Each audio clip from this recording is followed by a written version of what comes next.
Good morning to all of you in today's lecture of critical points for safety in chemical plants।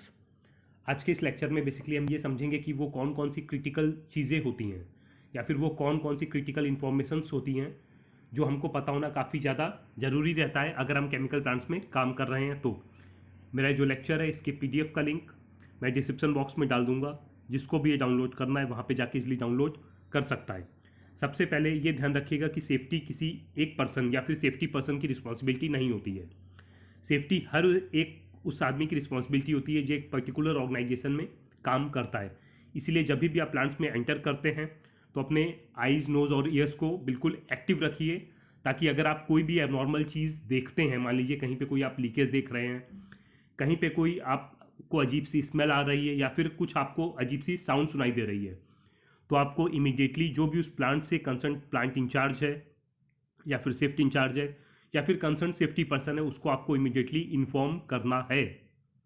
आपको ये नहीं सोचना है कि ये उसके प्लांट में हो रहा है, मेरे प्लांट में नहीं हो रहा है, तो मैं क्यों इन्फॉर्म करूँ।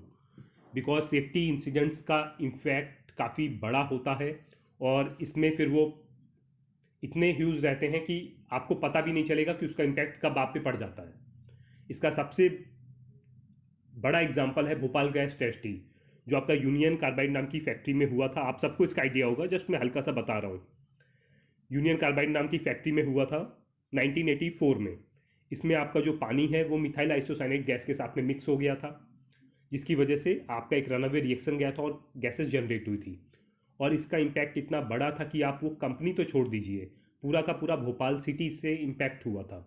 इसीलिए कभी भी ये चीज़ मत सोचिएगा कि ये उसके प्लांट में है, मेरे प्लांट में नहीं है। जो भी आप ऑब्जर्व करते हैं इमीडिएटली आपको उसको रेक्टिफाई करना है, तभी आप सेफ हैं। सो ये सबसे पहला और इम्पॉर्टेंट पॉइंट होता है।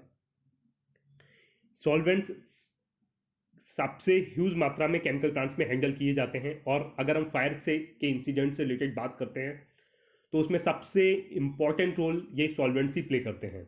तो सॉल्वेंट्स की हैंडलिंग में आपको सबसे ज़्यादा ध्यान रखना है, बिकॉज फायर होने के मैक्सिमम चांसेस इनमें ही होते हैं। अब सॉल्वेंट्स की अगर आपको हैंडलिंग करना है तो सॉल्वेंट से रिलेटेड कुछ चीज़ें आपको पता होना ज़रूरी होती हैं, लाइक LEL और UL। LEL आपका वो मिनिमम कॉन्सेंट्रेशन होता है किसी भी सॉल्वेंट का, आपका वेपर्स के फॉर्म में, जिसमें वो फायर नहीं पकड़ता है। और UL आपका वो मैक्सिमम कॉन्सेंट्रेशन होता है जहाँ पे आपका कॉन्सेंट्रेशन इतना ज़्यादा होता है कि ऑक्सीजन कम पड़ जाती है और वहाँ भी फायर नहीं होता है।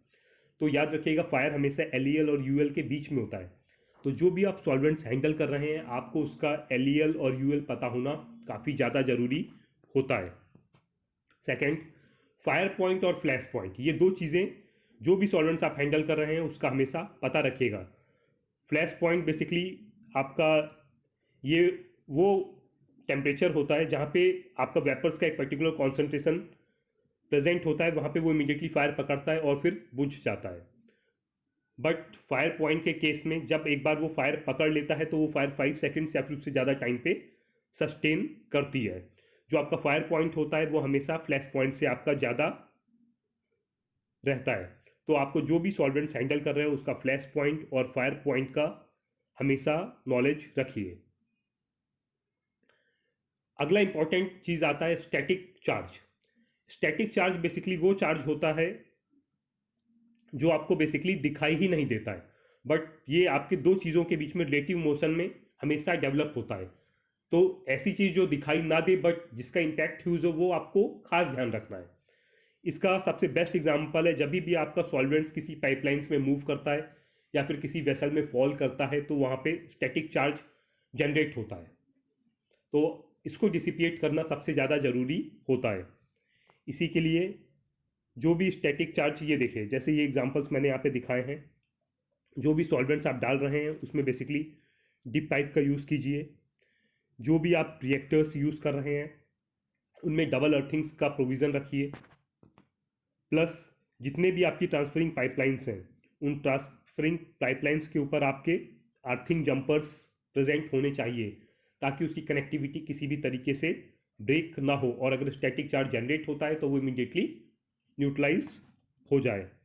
जब आप यहाँ पे सॉल्वेंट्स की हैंडलिंग कर रहे हैं इन ड्रम्स, तो वहाँ पे भी आपको ये जो अर्थिंग रॉड रहता है इसका यूज़ करना काफ़ी ज़्यादा ज़रूरी हो जाता है with crocodile clamp. Crocodile clamp इसलिए यूज़ करना है बिकॉज ये इससे आपकी जो अर्थिंग रहती है वो प्रॉपर तरीके से आपको मिलती है। सो सॉल्वेंट्स की हैंडलिंग आपको काफ़ी ज़्यादा अच्छे से करनी है। सबसे इम्पोर्टेंट बात अब करता हूँ कि जो भी आप काम कर रहे हो उस काम का प्रॉपर नॉलेज रखिएगा। सबसे पहले जैसा कि मैंने आपको बताया सॉल्वेंट्स, आपको उसका पूरा ए टू जेड पता होना चाहिए। मैं आपको ऑलरेडी इसके बारे में बता चुका हूँ तो यहाँ पे डिटेल में नहीं बताऊँगा।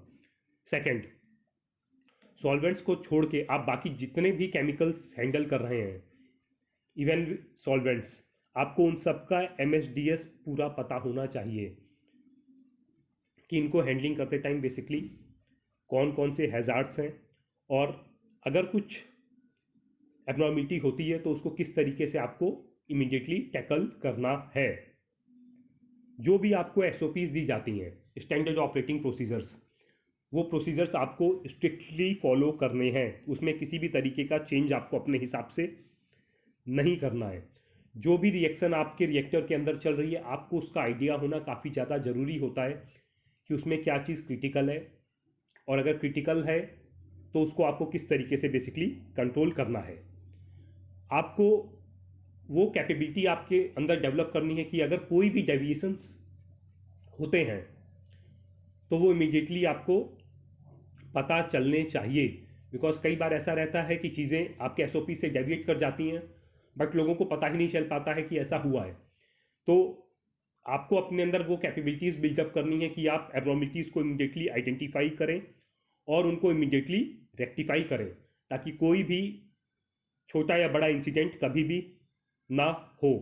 मान लीजिए आप कोई ऐसा रिएक्शन हैंडल कर रहे हैं जहाँ पे अंदर सोडियम मिथॉक्साइड है, आपको उसकी क्रिटिकलिटी पता होनी चाहिए कि वो पानी के साथ में विग्रस एक्सोथर्मिक रिएक्शन करता है।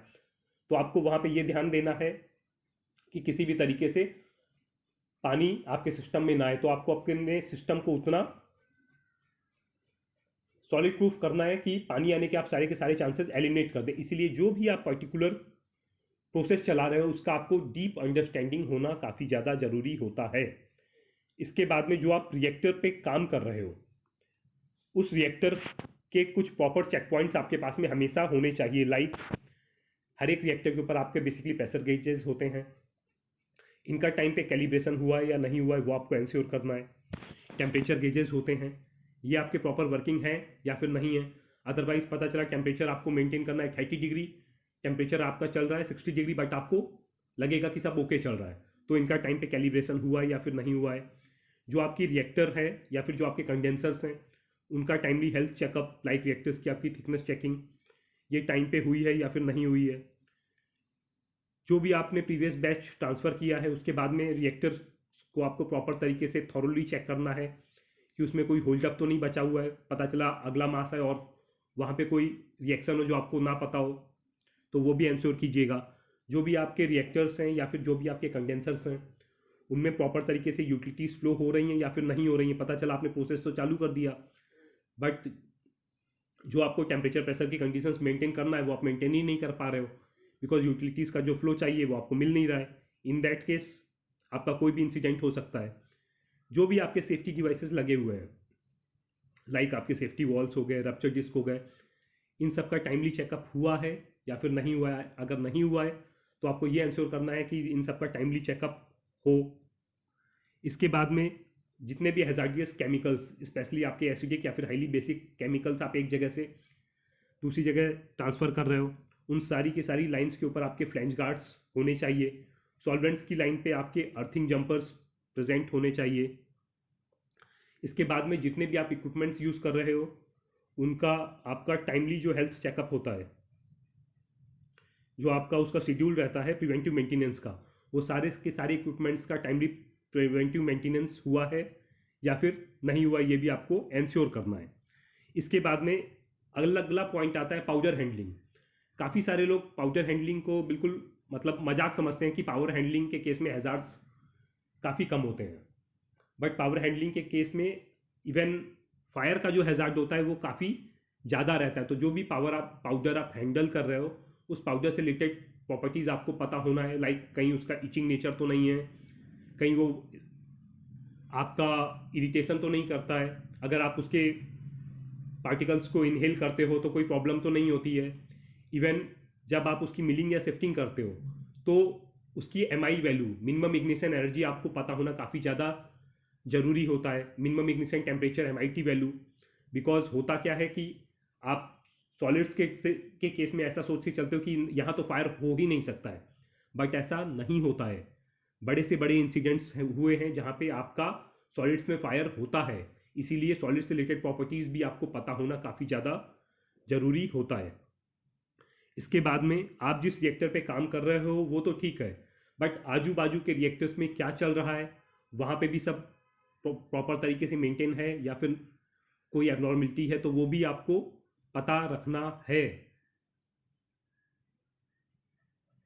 लास्ट वन, कि अगर कोई इमरजेंसी हो जाती है कहीं आसपास के एरिया में, तो आपको अपने रिएक्टर को किस तरीके से सेफ मोड में लाके प्लांट खाली करना है और कौन सी जगह पे इमीडिएटली आपको पहुंचना है, इसका नॉलेज होना आपको काफ़ी ज़्यादा ज़रूरी होता है। And last but not the least, don't be over confident, because काफ़ी सारे इंसिडेंट्स इस चीज़ में होते हैं जब आप ओवर कॉन्फिडेंट होते हैं।